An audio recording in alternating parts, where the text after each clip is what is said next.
The founder of the People's Temple, Jim Jones. His sons were simply going to sleep. Some had pillows beneath their heads. Some died alone, separated by families until the end. November 18th, 1978. Deep inside the hot, green jungle of Guyana, South America, the air was heavy with humidity and tension. A loudspeaker crackled. A man's voice, at once calm and commanding, filled the settlement. He spoke of loyalty. He spoke of salvation. He spoke of fear. That man was Jim Jones. Only a few years earlier, he had been praised as a humanitarian pastor who fed the hungry and preached racial equality. But on this day, more than 900 men, women, and children listened to him give a final order. Large metal tubs filled with a fruit punch mixed with cyanide and sedatives were brought out. Cups were passed down the rows. Parents gave it to their children first. Some cried, some tried to refuse. Armed guards stood nearby, and then, one by one, people drank. By sunset, the community known as Jonestown was silent. Over 900 lives were gone, the largest loss of American civilian life in a single event until September 11th, 2001. How did it come to this?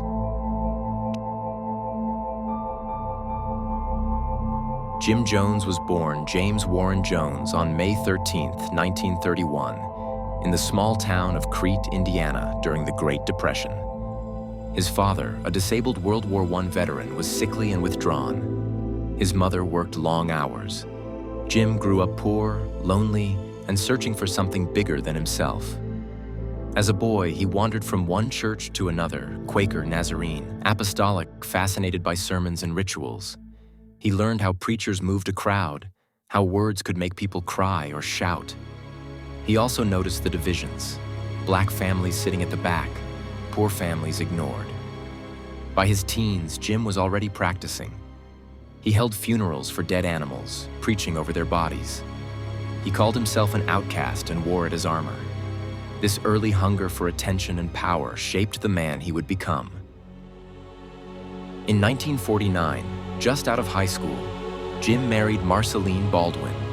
He worked as a hospital orderly and studied at Indiana University, then Butler University. He read about socialism, civil rights, and religion. He was disturbed by segregation and poverty and wanted to change the system, but also wanted control over people's lives. In 1952, Jones became a student pastor at a Methodist church in Indianapolis. He pushed the church to integrate, inviting black members into his congregation. He opened playgrounds for all races. He talked about socialism as a kind of salvation. When church leaders resisted, Jones left.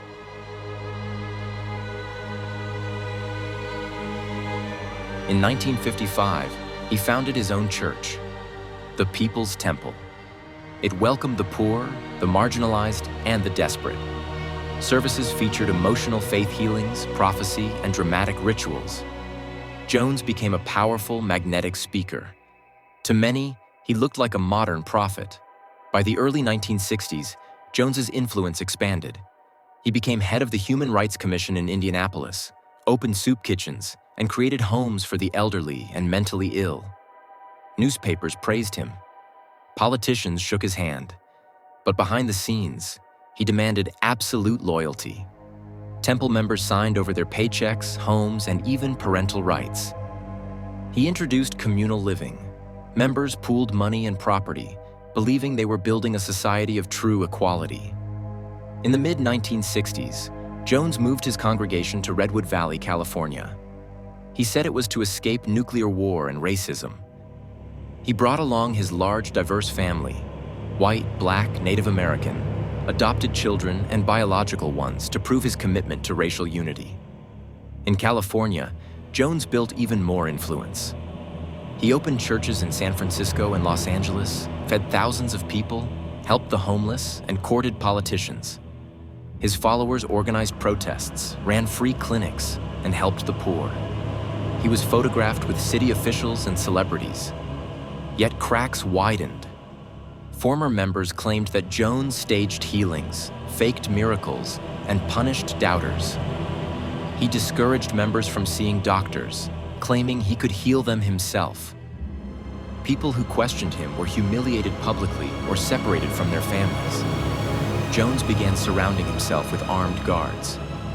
By the mid-1970s, Jones was addicted to drugs and increasingly paranoid.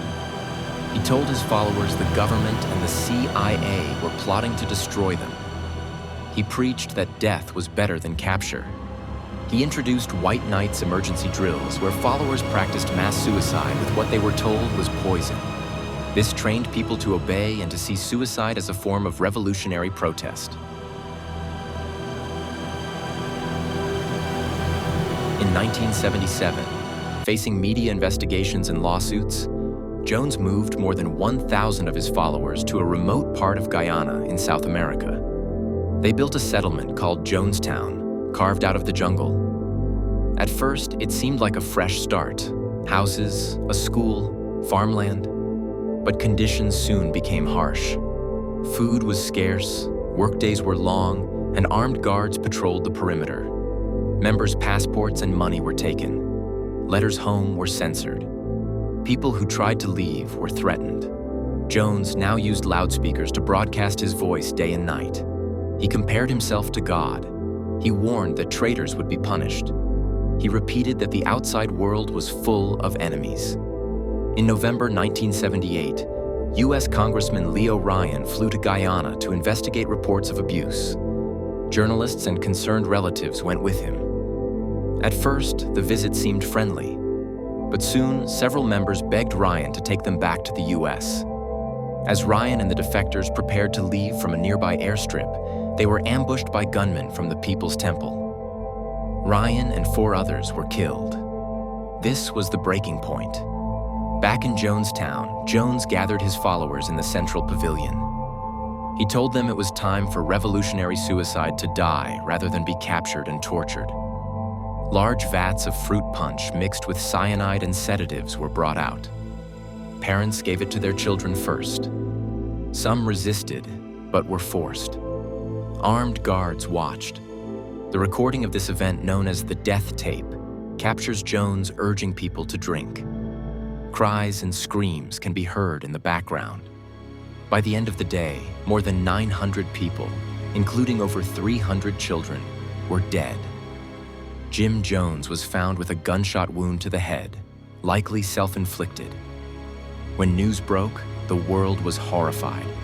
Pictures showed rows of bodies lying face down in the jungle. Survivors described beatings, fear, and control. Jonestown became a symbol of the dangers of blind faith and unchecked power. For many, the story of Jonestown is not just about Jim Jones. It's about why people joined him. Most were not foolish. They were idealists seeking equality, safety, and community in a world that often gave them nothing. Jones offered belonging and hope, and then used that trust to control and destroy. Today, the name Jonestown is a warning about the power of charisma, the lure of utopia, and the cost of surrendering your freedom. This is the story of how one man turned promises of paradise into a nightmare, and how hundreds followed. Because in the darkness of isolation, belonging can whisper louder than fear.